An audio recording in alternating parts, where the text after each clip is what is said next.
Martin, and welcome to this 10 easy ways to improve series. Whatever your level, you're going to find tips here that are going to make you a much stronger chess player. Well, now we move on to the advanced DVD. By this stage, I'm supposing that you're all good players and you, again, want to get to the next level, perhaps 2200 level and beyond. Well, here are some observations for you. My first key observation is that a lot of players run themselves down.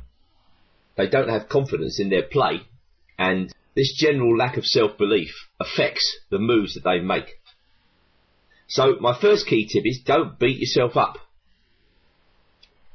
Now this might sound obvious, but the number of players I know, talented players, who just don't believe in their talent is incredible. To illustrate this point, I've pulled out a game from one of my students, a guy called Guido Weyers. And he's playing black in this game against a guy called Maya Porat. And this was played in the Pardubice Open, a big open tournament played in Czechoslovakia in 2010. Just so you get the true picture in this game, the white player is graded 2175 and Guido is graded 1985. He's exactly the type of player, and obviously a competent player, who wants to go to the next level.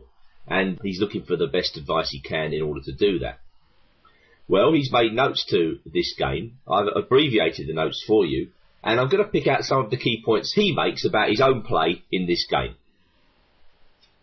Alright, well, Porat kicked off with d4, Weyers played knight f6, and he played his favourite Benoni setup with c5. Now, I've no doubt at all that White's next move was a little bit frustrating for him. White played the solid move g3. And this sort of move can unbalance a lot of players at the board, because you're just getting ready to play your favourite opening variation, in this case the Benoni, and then White avoids the whole line altogether with a rather insipid looking move. Well, of course, you've got to assume when you come to this level that White knows what he's doing, and he's doing it deliberately. He's perhaps not that confident on the theory in the Benoni, so he steers the game into something solid. I mean, there's nothing wrong with what White's doing, he's just not very incisive. And you've got to settle for an equal game. Weyers takes on d4, knight takes d4, nothing wrong yet, knight c6, bishop g2, black plays g6, again a very reliable response to what White is doing. Castles bishop g7, and now White plays c4. Now, Guido makes the point here that somehow he's transposed into the symmetrical English, which he dislikes. Well, I would say, in that case, what are you doing playing into this position? Why have you gone deliberately into a position you dislike? There's no objective reason why one should dislike this position for black at all. There's nothing wrong with it. It's tried and trusted. Perhaps the best move for black in this position is to simply castle. And then if White plays knight c3, black's got a whole host of good moves. He can take on d4 and go d6, that's the main line. I've always had a sneaking regard for knight g4 in this position. So this is an interesting move, attacking the knight on d4. White usually protects that to maintain his centre.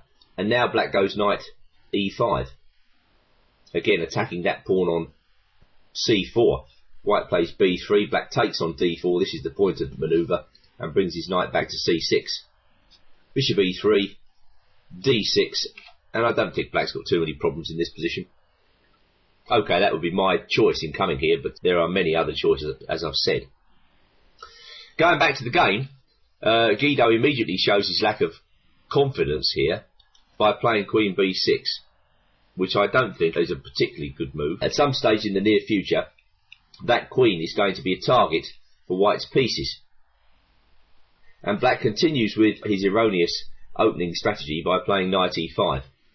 Yes, a direct attack on the c-pawn, but as Guido remarks, it's not very promising. Much better, says Guido, after the game, would be to finish the development with castles. Again, my question to Guido is, well, why didn't you do it? I think Guido's become a bit upset that White has steered away from his favourite opening variation, and it's affecting his play. He's definitely playing second-rate moves in this game because of this. So to knight e5, here comes a hit on the queen mentioned earlier.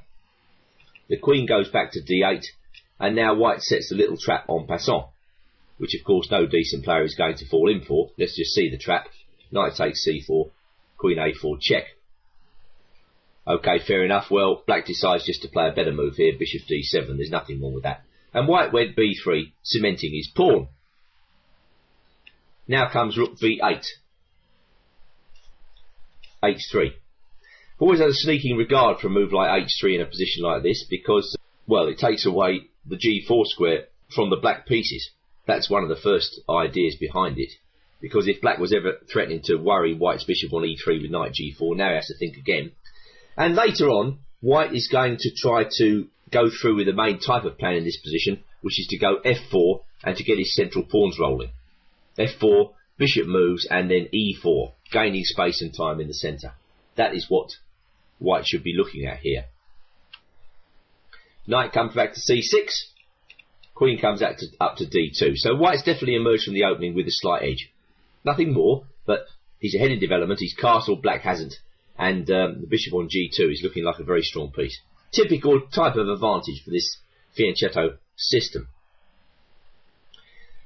Over to Guido. He says, in this position I was hanging on to the illusion that it would be strong to transfer the queen to the king side to attack there.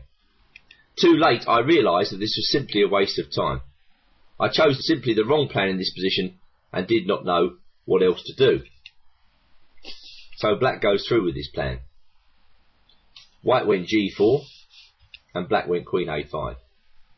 White went b4 and black played queen to d8. And remember, this is a 1985 player. Quite a decent standard.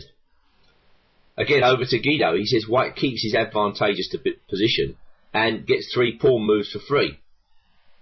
Again, black has a problem with the queen where she stood 4 moves before. My plan has failed. This shows me forcefully how difficult it is to play this type of position with black. Well, the thing about the whole tenor of these remarks is that it's negative. In this negative frame of mind, you're not going to be able to play at your best. So somehow at the board, you've got to keep a cheerful, positive frame of mind, whatever the position. That is the optimal frame of mind for a game of chess. Doesn't matter how many mistakes you make, you've got to continually readjust your state of mind at the board. This is really important. As soon as you go negative, the opponent will sense it in most cases, especially if he or she's a good player, and they'll take advantage of it. And in this case, white, although he has to give up his fianchetto bishop, takes the opportunity to win a pawn on a7. So a simple transaction, really, from white's point of view, and now white wins a pawn. Well, I suppose black can claim that he's getting compensation here by bringing the rook to the open file, but the next move is simply horrible. e5. I mean, that really is a poor move. What black should do, of course, is just castle and get on with the game. Okay, it's not going to be so easy for white to exploit this extra pawn. Black's got open files, could easily have come from a Benko Gambit type like of position, and white doesn't find it easy to get his passed pawn going. You know, black will put his major pieces on the queen side, try to tie white down. Of course, the flip side is white's a pawn up for nothing. Yes, he's got a few weaknesses around his king to take care of, but in general, a good technician would probably win this position with white. But e5 makes things worse. It just weakens black's position in the centre and gives him additional responsibilities. He's got to defend his central pawns on top of everything else. Queen d7 by black, king h2, and now another desperate looking move here, h5. Well, of course, white does not panic. He blocks and then trains his sights on the d pawn. Now we see black really getting into trouble. The position has slipped from worse to dead lost. Bishop c5, another nice move there. Good technique by white, using tactical control to help win the position. e4, a desperate move. Knight takes e4. That's a very nice sacrifice, of course. Clearly, if black takes off the rook on a1 in this position, white can consider knight takes d6 check, and there will be a ruinous discovered check on the next move. So black went knight e7, knight takes d6 check. The rest is really misery for black as white piles on the pressure. White's got exactly the type of position he likes, and he starts to play it very well, starts to play like a grandmaster. It really is as simple as that. Black took off the rook. Queen takes b8 check, king takes f7, queen f4 check, king g7, rook takes a1, Well, black is numerous pawns down, rook f8, queen e3, and that is that. The end of the game. Notes by Guido. My opponent absolutely deserved the win. I had the feeling that I didn't have any chance, especially in this type of position, which I dislike. You get the feeling that Guido beats himself up at the chessboard, and there are a lot of players who do that. They say things like, "Whoa, why did I do that? Oh, I'm going to lose now."